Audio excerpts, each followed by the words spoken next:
దేవుని వాక్యం తెలియజేస్తుంది ప్రేమ. ఈ బైబిల్ మొత్తాన్ని తీసి కలిపి నమిలితే ఒక్క మాట వస్తుందంట. ఆర్ఆర్కే మూర్తి గారు చెప్పారు. ఇప్పుడు ఏంటా మాట తెలుసా? ప్రేమ, లవ్. బైబిల్ మొత్తానికి సారం ఏంటంటే ప్రేమ.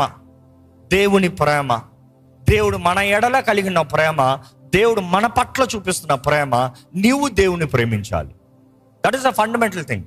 ఈరోజు ఇక్కడ ఉన్న మీకు అడగచ్చు, ప్రతి క్రైస్తవుడికి, ఆచార క్రైస్తవుడికి ప్రేమ అన్న మాట విని విని విని చులకన. ప్రేమ మనకు తెలీదా? ప్రేమ అంటే నేను దేవుని ప్రేమిస్తలేదా? ప్రేమ అంటే మనకి కొత్తగా చెప్పి ఎన్ని ప్రేమ వాక్యాలు విన్నాను ఈరోజు అంటే కొత్తగా చెప్తున్నావు అంటే. బట్ ఈరోజు ఈ వాక్యాన్ని the basis of truth, the height, the width, the length, the breadth, దీన్ని క్యాలిక్యులేట్ చేద్దాం.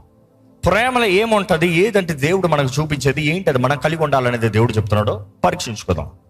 దేవుని వాక్య ప్రకారం చూస్తే ప్రేమ అన్నదప్పుడు మొదటిగా ప్రేమలో ఉండవలసింది, నువ్వు ప్రేమిస్తున్నావు అన్నదప్పుడు ప్యాషన్ అన్న వర్డ్ వస్తుందండి. ప్యాషన్, ప్యాషన్, ప్యాషన్ అన్న మాటకు అర్థం ఏంటంటే నువ్వు ఏంటైతే వెతుకుతూ ఉన్నావు, దేని కొరకు అయితే వేగిరిపడి ఉన్నావు, దేని కొరకు ఆశపడి దేన్ని కొనసాగిస్తూ ఉన్నావు, దేనిని వెంటాడుతూ ఉన్నావు. ఈరోజు మిమ్మల్ని అడుగుతున్నాను, దేవుని ప్రేమిస్తున్నారా అని ఇందాక అడిగినప్పుడు చాలామంది సైలెంట్ ఉన్నారు. బికాజ్ మీరు దేవుని వెంటాడతలేదు, దేవుని వెతుకుతలేదు, దేవుని వెనక్కి తిరగట్లేదు. మీ ఇష్ట మార్గంలో మీరు వెళ్తున్నారు, దేవుని దగ్గర అటెండెన్స్ వేసుకుంటున్నారేమో, లేకపోతే సహాయం కావాల్సినప్పుడు దేవుడు ఏదో సహాయం చేస్తాడు, దేవుడు ప్రేమిస్తాడులే అన్నట్టు వస్తున్నారేమో. కానీ మనం దేవుని ప్రేమిస్తున్నాం అన్నప్పుడు మొదటగా మన జీవితంలో పరీక్షించుకోవాల్సింది, మనం వెంటాడుతాం. ఏంటి అది? ఒకరు వెంటాడేది. ఈరోజు మనకు అర్థమయ్యేలా మాట్లాడుకోవాలంటే, ఒక అబ్బాయి ఒక అమ్మాయిని వెంటాడుతున్నాడు అంటే ఏమని అర్థం? ప్రేమిస్తున్నాడు, ప్రేమిస్తున్నాడు, ప్రేమిస్తున్నాడు అంటే what he's trying to pursue her, trying to win her, trying to please her, vice versa. So ఈరోజు మనం అర్థం చేసుకోవాలి ఏంటి అది మన జీవితంలో వీఆర్ ప్యాషనేట్ అబౌట్. ఎందుకంటే ప్యాషన్ అన్న మాటకు అర్థం ఏంటంటే, ఒక వ్యక్తి కొరకు లేకపోతే ఒక పని కొరకు ఒక మనిషి ఎంతనా ప్రయాసపడటానికి, ఎంతనా తెగిస్తానికి, ప్రాణం పెడతానికి కూడా సిద్ధపడటానికి ప్యాషన్. బైబిల్లో చాలా చక్కగా ఒక మాట ఉంటుంది. మీ బైబిల్ ఎలా ఉందో నాకు తెలియదు, కానీ ఒకసారి అపోస్తుల కార్యాలు 1, I think the first verse చదువుదామా? 1:1 నుండి స్టార్ట్ చేద్దామా? ఓ థియోఫిలా, యేసు తాను ఏర్పరచుకున్న అపోస్తులను పరిశుద్ధాత్మ ద్వారా ఆజ్ఞాపించిన తరువాత ఆయన పరమును చేర్చుకొనబడిన దినము వరకు ఆయన చేయుటకును బోధించుటకు ఆరంభించిన వాటన్నిటిని గూర్చి నా మొదటి గ్రంథమును రచించి తిని. ఇది ఎలా ఉంటదంటే, ఇంగ్లీష్ కింగ్ జేమ్స్ వర్షన్ మీరు చదివితే ఇలా ఉంటది. ఆఫ్టర్ హిస్ సఫరింగ్, 3వ వచనం చదువుతారా అండి? ఆయన శ్రమ పడిన తరువాత. అక్కడ ఆగండి. ఆయన శ్రమ పడిన తర్వాత అన్న మాటని మీరు కింగ్ జేమ్స్ వర్షన్ చదివితే ఆఫ్టర్ హిస్ ప్యాషన్ అని ఉంటది. తెలుగులో అయితే శ్రమ అని ఉంది, వేరే ట్రాన్స్లేషన్స్లో అయితే సఫరింగ్ అని ఉంటుంది. కానీ కింగ్ జేమ్స్ వర్షన్లో చూసినప్పుడు అక్కడ ఏమని ఉందంటే ఆఫ్టర్ హిస్ ప్యాషన్. ఏంటి? గాడ్స్ ప్యాషన్ అంట. ఒరిజినల్ ట్రాన్స్లేషన్ నుండి గ్రీక్ నుండి దాన్ని ట్రాన్స్లేట్ చేసినప్పుడు ప్యాషన్ అని రాశారు. ఈరోజు మనకు అర్థమయ్యేలాగా రాసుకోవాలంటే ఏమని రాశారు? సఫరింగ్ అని రాశారు. శ్రమ, ఆయన శ్రమ పడిన తర్వాత.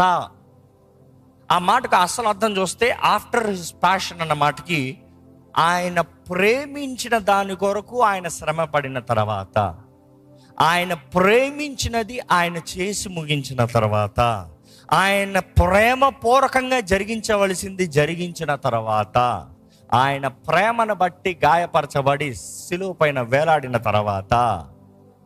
ఈరోజు మనం జ్ఞాపకం చేసుకోవాలి, బైబిల్లో బెస్ట్ ఎగ్జాంపుల్ మనం దేవుని చూసి నేర్చుకుంటాం. ఏ మనుషులు చూసి వెతుకుతానికి నేర్చుకుంటాను కన్నా బైబిల్ నుండి నేర్చుకుంటాం. 1 యోహాను 3:1 ఒకసారి చదివితే, మనమును దేవుని పిల్లలమని పిలువబడినట్లుగా తండ్రి మనకి ఎట్టి ప్రేమను అనుగ్రహించనో చూడుడి. ప్రేమను అనుగ్రహించాడో చూడండి. ఆయన ప్రేమను మనకు అనుగ్రహించాడంట తండ్రి. ఆయన ప్రేమను మనకు అనుగ్రహిస్తామంటే ఏంటి? యేసుని మన కొరకు బలిగా ఇస్తాం. యోహాను రాసిన మొదటి పత్రికలో చూస్తాము, God loved the world that he gave his son as a propitiation, క్రయధనముగా ఆయన కుమారుని ఇచ్చాడని దేవుని వాక్యం తెలియజేయబడుతుంది. ఆ ప్రేమ లోకం తెలియదంట, ఆ ప్రేమ లోకం అర్థం చేసుకోదంట. ఎందుకంటే వారికి యేసు తెలియదు కాబట్టి. యేసుని తెలుసుకున్న ప్రతి ఒక్కరూ యేసు ప్రేమని గ్రహించుకున్న వారండి. దేవుని వాటిలో చూస్తేనండి, ఎఫెసీయులకు రాసిన పత్రిక 2, 4, 5 వచనాలు చూస్తే అక్కడ చదువుతున్నాం మనం, ఆయన గొప్ప ప్రేమతో మనల్ని ప్రేమించాడంట. ప్రేమామయుడైన దేవుడు గొప్ప ప్రేమతో మనల్ని ప్రేమించాడు కాబట్టి మన దోషములన్నీ ఆయన మీదకి తీసుకుని, మనకు రావాల్సిన శిక్ష అంతా ఆయన భరించి, ఆయనతో పాటు మనము బ్రతకాలని ఆయన కృపణ ద్వారా మనల్ని రక్షించాడంట. ఈరోజు రక్షణ పొందిన వారు మీరు కేవలం దేవుని కృప ద్వారంగా రక్షించబడ్డారని నమ్ముతున్నారా? దేవుని కృపను బట్టి జీవిస్తున్నారని నమ్ముతున్నారా? రక్షణ ఎంతో గొప్పది మనకు కలిగింది. మీకు ఇచ్చిన రక్షణని భయముతో జాగ్రత్తతో కొనసాగిస్తున్నారా? ఎందుకంటే భయంతో జాగ్రత్తతో అంటే మనం చాలా మంది ఫియర్ అండ్ ట్రెంబ్లింగ్ అంటే అయ్యో రక్షణ అంటే భీతితో ఉండాలన్నమాట. రక్షణ అంటే దేవుడు కొడతాడు, దేవుడు చంపుతాడని ఉండాలన్నమాట. కాదు కాదు కాదు. దేవుడు అనుగ్రహించిన రక్షణని భయముతో కొనసాగించాలి, జాగ్రత్తతో వణుకుతో కొనసాగించాలి అన్నప్పుడు, because you are in love, because you love God, not just God loving you, you love God. దేవుడు మిమ్మల్ని ప్రేమిస్తాం మాత్రం కాదు, మీరు దేవుని ప్రేమిస్తున్నారనేది కనబరుస్తూ బ్రతకమని దేవుని వాక్యం తెలియజేస్తుంది. ఒకసారి దేవుని వాక్యం చూస్తానండి, ఈ వాక్యం చదువుతాం, ఒకసారి తిప్పుదామండి. కీర్తన 8, 3, 4, 5 వచనాలు చదువుతామండి. నీ చేతి పని అయిన నీ ఆకాశములను నీవు కలుగు చేసిన చంద్ర నక్షత్రములను నేను చూడగా, నీవు మనుషుణ్ణి జ్ఞాపకము చేసుకుంటానికి వాడు ఏ పాటి వాడు, మనుషుడు ఏ పాటి వాడు, నీవు నరపుత్రుని దర్శించుటకు వాడు ఏ పాటి వాడు, దేవుని కంటే వానిని కొంచెము తక్కువ వానిగా చేసి ఉన్నావు. మహిమ ప్రభావములతో వానికి కిరీటమును ధరింపజేసి ఉన్నావు. వానికి కిరీటమును ధరింపజేసి ఉన్నావు. కంటిన్యూ. నీ చేతి పనుల మీద వానికి అధికారము ఇచ్చి ఉన్నావు. కంటిన్యూ. గొర్రెలన్నిటినీ, ఎడ్లన్నిటినీ, అడవి మృగములను, ఆకాశ పక్షులను, సముద్రపు మత్స్యములను, సముద్ర మార్గంలో సంచరించు వాటన్నిటినీ వాని పాదముల కింద నీవు ఉంచి ఉన్నావు. ఇవన్నీ దేవుడు ఎందుకు చేశాడండి? ఎందుకు ఇవన్నీ మనుషుడు కిందకి ఇచ్చాడు? ఎందుకు వాటిని అన్ని మనుషుడి చేతులకు అప్పచెప్పాడు? మనుషుడికి ఎందుకు అంత అధికారాన్ని ఇచ్చాడు? ఈరోజు నీవు దేవుని ద్వారా ప్రేమించబడిన వ్యక్తివని నువ్వు గ్రహించుకుంటే నీ జీవితంలో అధికారంతో బ్రతుకుతావండి. దేవుడు అంట ఆయన కన్నా మనుషుల్ని కొంచెం తక్కువగా చేశాడంట. ఎలోహిం కన్నా కొంచెం తక్కువగా చేశాడంట. మనం ఆయన స్వరూపంలో ఆయన గుణగణాలు చొప్పున చేయబడ్డాం, కానీ దేవునికి కొంచెం తక్కువగా చేయబడ్డాం. ఏ విషయంలో కొంచెం తక్కువ ఏమని చెప్పండి? ఒక మాటలో చెప్పంటారా? God is omniscient, God is omnipotent. అంటే ఆయన సర్వజ్ఞాని. ఏ మనిషి అయినా సర్వజ్ఞాని ఉన్నాడా? ఆయన సర్వంతర్యామి. మనుషుడు ఎక్కడన్నా సర్వంతర్యామిగా ప్రపంచం మొత్తంలో ఒకేసారి ఉండగలడా? ఆయన సర్వశక్తిమంతుడు. ఏ మనుషుడన్నా సర్వశక్తిమంతుడు అని చెప్పగలడా? We are all a step down, but then దూతల కన్నా పైకి హెచ్చించాడంట మనల్ని. వాక్యాలను మరలా చూస్తాము. దూతల కన్నా పైగా పెట్టాడంట. మనం దూతలని తీరుస్తామని దేవుని వాక్యం తెలియజేస్తుంది. అవునా కదా? We would judge the angels అన్న మాట బైబిల్లో ఉంది. So we are more than angels, lesser than the God, we are in between. కానీ దేవుడు సృష్టి మొత్తాన్ని మనుషుడి చేతుల్లో పెట్టాడు అన్నది ఇక్కడ మరలా కీర్తనకారుడు వివరిస్తున్నాడు. మనుషుడు ఏలటానికి, మనుషుడు అధికారం కలిగి ఉండటానికి, మనుషుడు ఆయన సొత్తుగా నిలబడటానికి దేవుడు చేశాడు. ఎందుకు ఆ రీతిగా చేశాడంటే దేవుడు ప్రేమిస్తున్నాడు కాబట్టి. దేవుని ప్రేమ మన ఎడల ఎంతో గొప్పది కాబట్టి. 1 యోహాను 4:19 చదివితే we love him because he first loved us. మనము దేవుని ప్రేమిస్తున్నామని చెప్పగలుగుతున్న కారణం ఏంటంటే మొదటిగా ఆయన మనల్ని ప్రేమించాడంట. యోహాను 15:13 చూస్తే greater love has no one other than this, that someone lay down his life for his friends. యేసు ప్రభు చెప్తున్నాడు ఈ మాట. ఏంటి? దీనికన్నా గొప్ప ప్రేమ లేదంట, తన స్నేహితుడు కొరకు ప్రాణం పెట్టువాడు. ఈరోజు దేవుడు ప్రేమిస్తున్నాడు అన్న మాట బైబిల్ మొత్తంలో చూస్తూ ఉన్నాము. అదే సమయంలో దేవుడు అడుగుతున్నాడు, నువ్వు నన్ను ప్రేమిస్తున్నావా?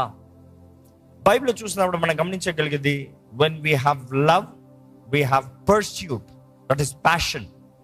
సో మనం పరీక్షించుకోవాల్సింది వాట్ ఆర్ అవర్ ప్యాషన్స్ ఏంటి, మన ప్రేమ ఏంటి, మన ప్రేమలో ఉండేది ఏంటి, ఏంటది కష్టపడేది, మనం దేని కొరకు కష్టపడుతున్నాం మనం. ఈరోజు చాలామంది they love education more than God, they love jobs more than God.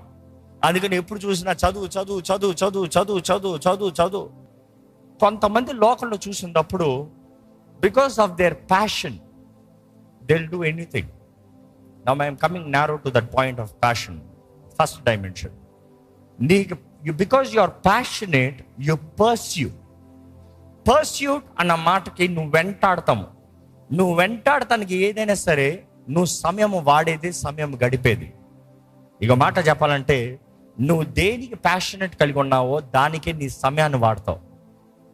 So మీ సమయాన్ని దేనికి వాడుతున్నారో పరీక్షించుకోండి. మీ సమయం దేనికి ఖర్చు పెడుతున్నారో పరీక్షించుకోండి. మీ సమయం ఎక్కడన్నా దేవుని కొరకు ఉందా పరీక్షించుకోండి. ఏంటది కమిట్మెంట్, ఏంటది కమిట్మెంట్ మీ జీవితంలో కలిగి ఉన్నది. Because the second point I want to say, first one is passion, second one is commitment. నువ్వు నిజంగా నీలో ప్రేమ ఉందన్నప్పుడు నీలో కమిట్మెంట్ ఉంటుంది. ప్రేమించేవాడు కమిటెడ్ అంటాడు. ఒకప్పుడు, ఈరోజు ఎట్లా ఉందో నాకు తెలియదు కానీ, ఒకప్పుడు ఆర్కుట్ అని ఉండేది, హైఫై అని ఉండేది, ఏదో కొన్ని సోషల్ మీడియా యాప్స్ అలా స్టార్ట్ అయింది. దాని తర్వాత ఫేస్బుక్ అని వచ్చింది. అందులో I you single, committed, single కూడా సింగిల్ ఉంటుంది, అవైలబుల్, కమిటెడ్ అని ఉంటుంది. ఏంటంట రెడీ టు మింగిల్, ఒక దాంట్లో ready to mingle or committed, ఇంకో దాంట్లో వచ్చి అవైలబుల్ ఆర్ కమిటెడ్. కమిటెడ్ అంటే ఏంటంట, నేను ఒకరితో రిలేషన్షిప్లో ఉన్నాను. నువ్వు ఒకరితో రిలేషన్షిప్లో ఉన్నాను అన్నదప్పటికి అర్థం ఏంటి, కమిటెడ్ అంటే అర్థం. కానీ మామూలుగా కమిటెడ్ అంటే అర్థం ఏంటి, నేను ఒక వ్యక్తితో లింక్ అయి ఉన్నాను, ఇంకొక వ్యక్తితో నేను చేరను, ఇంకొక వ్యక్తిని నేను చూడను, ఇంకొక వ్యక్తి నాతో మాట్లాడతాను కూడా నేను ఇంట్రెస్ట్ ఇవ్వను. ఎందుకంటే ఆ ప్రొఫైల్లో when you say your committed, వెతికేవాడు ఈ అమ్మాయి బాగుంది, ఈ అబ్బాయి బాగుంది అనేటప్పుడు కింద కమిటెడ్ అని చూశారు అనుకో, సరే వేరే నెత్తుకో అంటాడంట. ఎందుకంటే కమిటెడ్ అంటే వేస్ట్, టైం వేస్ట్ చేసుకోదరా. You see, that is where we need to see what are you committed. దేవుడితో కమిటా? రక్షణ పొందిన ప్రతి ఒక్కరు, బాప్తిజం తీసుకున్న ప్రతి ఒక్కరు, వారు దేవుడితో బిట్రోత్ చేయబడిన వారు. Which means you are committed with God.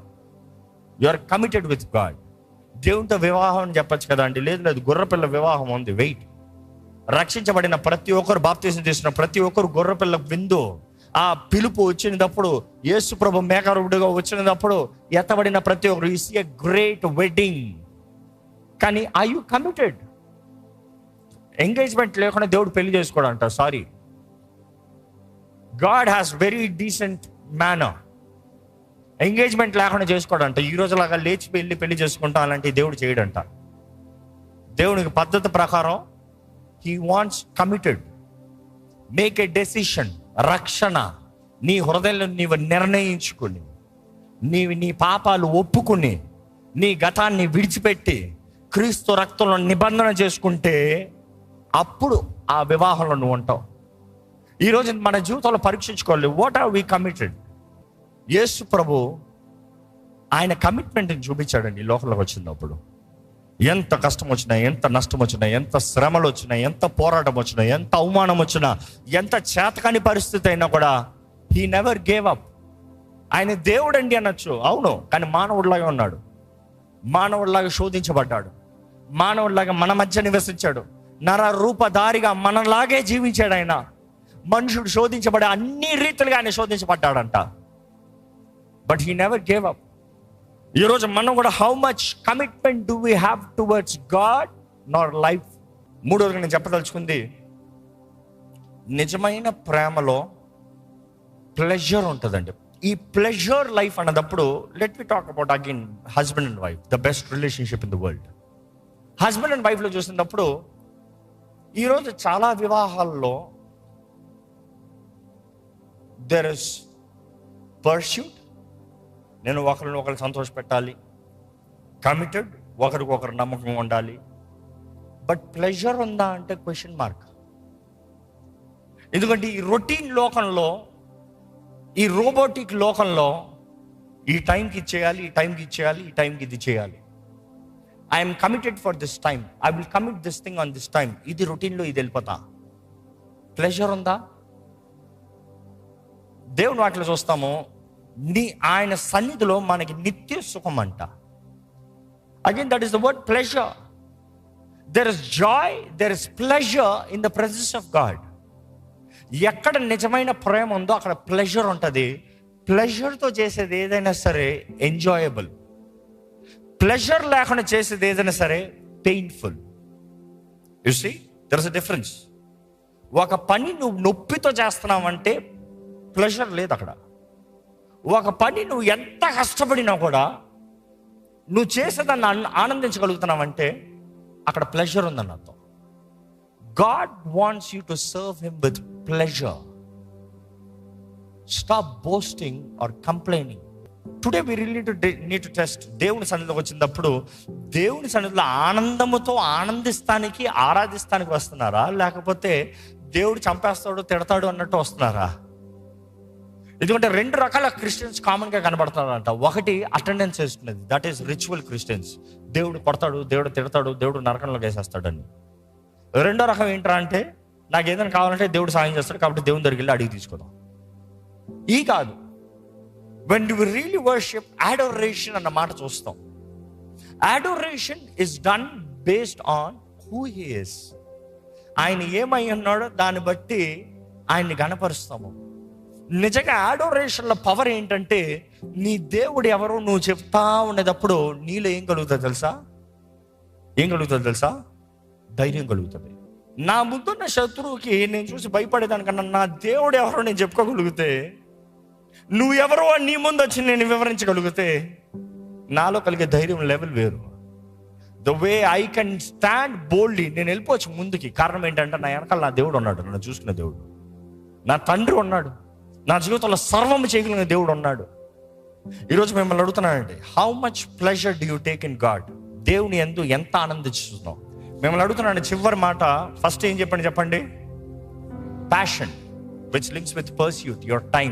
రెండోది commitment, it is your commitment to stay, to work, to fight, commitment. Third thing ఏంటి? ప్లెజర్, ఆనందం, సంతోషం. నాలుగోది సాక్రిఫైస్. దేవుడు నాకు తెలియజేస్తుంది, submit yourself as a living sacrifice. మిమ్మల్ని మీరు సజీవ యాగముగా దేవునికి బలిపీఠమని సమర్పించుకోవాలంట. దాని నెక్స్ట్ మాట ఉంటుంది ఏంటంటే, ఇది మీకు యుక్తమైన సేవ అన్న మాట ఉంటుంది. అది ఇంగ్లీష్లో చూస్తే this is your reasonable service అని ఉంటుంది. ఆ ట్రాన్స్లేషన్ ఒరిజినల్ చదివితే, ఇది నువ్వు మినిమం చేయాల్సింది, కనీసము చేయాల్సింది. ఇది నువ్వు కనీసం చేయాల్సిన కార్యం ఏంటంటే, నీవు దేవుని ప్రేమించాలి. ప్రేమను బట్టి సాక్రిఫైస్ ఉండాలి. ప్రేమలో ఉండేది సాక్రిఫైస్. తల్లి గురించి మాట్లాడేటప్పుడు, తల్లి ప్రేమ అన్నప్పుడు we talk about sacrificial love, because love has sacrifice. దేవుడు లోకాన్ని ఎంతో ప్రేమించాడు, తన అద్వితీయ కుమారుని ఇచ్చాడు. సాక్రిఫైస్. యేసు ప్రభు మనల్ని ఎంతో ప్రేమించాడు, ఆయన ప్రేమ మనకు కనబరచబడింది. కారణం ఎలాగ, ఏ రీతిగా? ఆయన ప్రాణం పెట్టాడు కాబట్టి సాక్రిఫైస్. అదే రీతికి ఇందాక చదివాం మనం, స్నేహితుడు తన స్నేహితుడు కొరకు ప్రాణం పెట్టిన రీతిగా యేసు ప్రభు మన కొరకు ప్రాణం పెట్టాడంట. Sacrifice. You see, Bible is talking about sacrifice. నీకు ప్రేమ ఉందంటే రుజువు చూపించేది సాక్రిఫైస్. సాక్రిఫైస్ లేకపోతే ప్రేమే లేదు. What have you sacrificed for God? ఏంటది మీరు దేవుని కొరకు సాక్రిఫైస్ చేసింది? నిద్ర సాక్రిఫైస్ చేశారా? వాక్యం చదువుతానికి టైం లేదు, టైం సాక్రిఫైస్ చేశారా? నిద్ర ఒక 10 నిమిషాలు కట్ చేసి ప్రార్థన చేయలేవా? ఏ చెప్పాను, 4వ జాము ప్రార్థన అతి ముఖ్యమైనదిరా బాబు. దేవుడు తన కార్యాలు ఘనంగా జరిగించే సమయము, నీకు మైండ్లో ప్రశాంతత, నీ జీవితంలో ఆత్మకార్యాలు జరుగుతానికి, దేవుని ఆత్మతో నడిపించబడతానికి అవకాశము. ఆ సమయం లేచి ప్రార్థన చేయండి 4వ జాము అని చెప్పండి. 4వ జాము ఏంటంటే 3 o'clock to 6 o'clock. So it the 3 to 6 is the prime time. యేసు ప్రభు ఇంకా సూర్యుడు ఉదయిస్తానికి ముందుగానే ఏం చేశాడంట?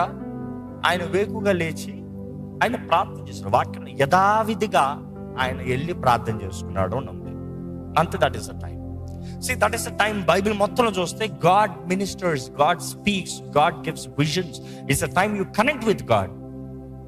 చాలా మంది అంటారు, శోకంగా పడుకున్నాడిని 3 గంటలు లేచి ప్రార్థన చేయమంటే ఏంటిది? అదే చెప్పు, 3 గంటలకి నీ గర్ల్ ఫ్రెండ్ కాల్ చేస్తుంది, ఫోన్ చేస్తావా? అవసరం అయితే పడుకుంటానంట, పడుకోకనే వెయిట్ చేస్తాను. ఏ గర్ల్ ఫ్రెండ్ అంటే సాక్రిఫైస్ రెడీ. ఇంటర్వ్యూ కాల్ వస్తుంది యూఎస్ నుండి అని చెప్పు, 3 o'clock 3 AM sharp interview call వస్తుంది అని చెప్పు. అబ్బాయి నా వల్ల అంత అవ్వదు, నా టైంలో చేయమని చెప్పు అని చెప్తావా? ఈరోజు దేవుని దగ్గరికి వస్తే మాత్రం సాకు. నువ్వు అనుకునేటప్పుడు దేవుడు రావాలంట, నువ్వు అనుకునేటప్పుడు దేవుడు చేయాలంట. What have you sacrificed? Show one sacrifice. దేవుని కొరకు నువ్వు ఇచ్చిన బలి ఏంటి? సజీవ యాగంగా సమర్పించుకో అంటే what sacrifice do we have? ఈరోజు మనం పరీక్షించుకోవాలండి. దేవుడు ఆయన ప్రేమని మన జీవితంలో కనబరుస్తాము, ఆయన చేసిన బలి, ఆయన యాగం, ఆయన త్యాగం. So if you truly love there will be sacrifice. దయచేసి స్థలంలో ఉంచుతామండి, ప్రార్థన చేద్దాం.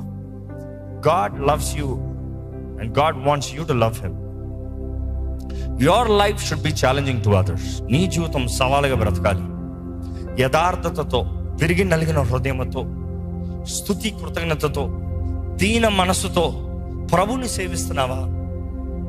నీ జీవితంలో ప్రభు ఎన్నో గొప్ప తలంపులు కలిగి ఉన్నాడండి. దేవుని వాక్యం తెలియజేయబడుతుంది. ఇర్మియా గ్రంథంలో మనం చూస్తున్నాం, దేవుడు అక్కడ కనబడి చెప్తున్నాడంటే ఇర్మియాతో, నిన్ను నేను శాశ్వతమైన ప్రేమతో ప్రేమించాను, నిన్ను విడువక, నిన్ను ఎడబాయక, నిత్యము నీ తోడుండే దేవుణ్ణి. ఈరోజు ప్రభు మనల్ని ప్రేమిస్తున్నాడు అన్నమాట జ్ఞాపకం చేసుకోండి. ఆ ప్రేమనికి ద్రోహం చేయొద్దు, ఆ ప్రేమను అవమానపరచొద్దు, ఆ ప్రేమని నీచంగా చూడొద్దు. ఆ గొప్ప ప్రేమకి కృతజ్ఞతాస్తుతులు తెలియజేయి. ఆ ప్రేమను నువ్వు గ్రహించే వ్యక్తివైతే నువ్వు క్రీస్తుని ఎరిగిన వ్యక్తివి. నువ్వు దేవుని ప్రేమ తెలియకుండా దేవుని ఎరిగి ఉన్నాను నేను ఎవ్వడూ చెప్పలేడని దేవుడు వాక్యం తెలియజేస్తుంది. నీవు ఆయన ప్రేమ ఎరుగుతానే నువ్వు ఆయన్ని తెలిసి ఉంటాం. Where is your passion? Where is your commitment? Where is your pleasure? Where is your sacrifice? లోకంతో స్నేహము, దేవుడితో వైరమని మీరు ఎరగరా?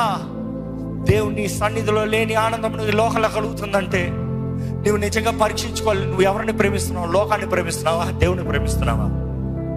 దేవుని సన్నిధిలో నీకు జైల్లో ఉన్నటువంటి లోకంలో నీకు స్వతంత్రత అనుభవిస్తున్నావంటే రియల్లీ క్యాలిక్యులేట్ యువర్ సెల్ఫ్. నువ్వు ప్రేమించేది ఎవరిని? నువ్వు ప్రేమించేది ఎవరిని? ఈరోజు ప్రభు మనల్ని ప్రేమిస్తున్నాడండి, ప్రేమామయుడు. ఆయన ప్రేమ ఎంతో గొప్పది. ఈరోజు ఇంకనూ ఆయన ప్రేమను మన జీవితంలో చూపిస్తూ, ఆయన ప్రేమను గురించి నేను వినాలని, ఆ ప్రేమలో నువ్వు సమర్పించుకోవాలని, ఆ ప్రేమకి నువ్వు లోబడాలని. Because you love, you submit. You love, you submit. దేవుని వాక్యం చూస్తున్నాము, ప్రేమిస్తున్నాము కాబట్టి లోబడతాము, ప్రేమను బట్టి సమర్పించుకుంటాము. మీ జీవితంలో చెప్పగలరా, దేవా నీకు మించి నాకు ఎవరు లేరయ్యా, యేసయ్యా నీకు మించి నా జీవితంలో ఎవరు లేరు ప్రభా, నా జీవితంలో నువ్వే యేసయ్యా, నా జీవితంలో నువ్వే యేసయ్యా, నా సర్వము నువ్వే యేసయ్యా, ఇదిగోనయ్యా నేను ప్రేమిస్తున్నానయ్యా. నిజంగా మీ జీవితంలో ప్రేమ ఉంటే చెప్పండి, యేసయ్యా నిన్ను ప్రేమిస్తున్నాను యేసయ్యా, నువ్వు నా కొరకు నీ ప్రాణాన్ని పెట్టావు, నిన్ను ప్రేమిస్తున్నాను యేసయ్యా, నిన్ను ప్రేమిస్తున్నాను యేసయ్యా. స్వరమెత్తు చెప్పండి. మనసులో తలుస్తాం మాత్రం కాదు, మనసులో చెప్పుకుంటాం మాత్రం కాదు, మనసులో కలిగి ఉండడం మాత్రం కాదు. పేతురుని యేసు ప్రభు అడుగుతున్నాడు, పేతురు నువ్వు నన్ను ప్రేమిస్తున్నావా? పేతురుకి తెలుసు దేవుడు ఎరిగి ఉన్నాడని, పేతురుకి తెలుసు దేవుని ఆలోచనలు పేతురు జీవితంలో ఏమైనాయని. ఆయన నువ్వు దేవుడు పేతురు చెప్పాలని ఆశపడాడు, నేను ప్రేమిస్తున్నాను ప్రభువా. Tell God I love you, Jesus I love you. యేసయ్యా నిన్ను ప్రేమిస్తున్నాను, యేసయ్యా, యేసయ్యా నిన్ను ప్రేమిస్తున్నాను ప్రభా.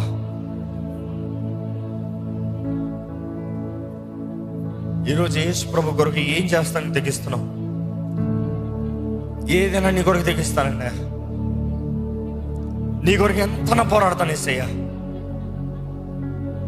నీ కొరకు ఎంతనే త్యాగం చేస్తానయ్యా, నాకు నువ్వు ఉంటే చాలు యేసయ్యా, నాకు నువ్వు చాలు ప్రభా.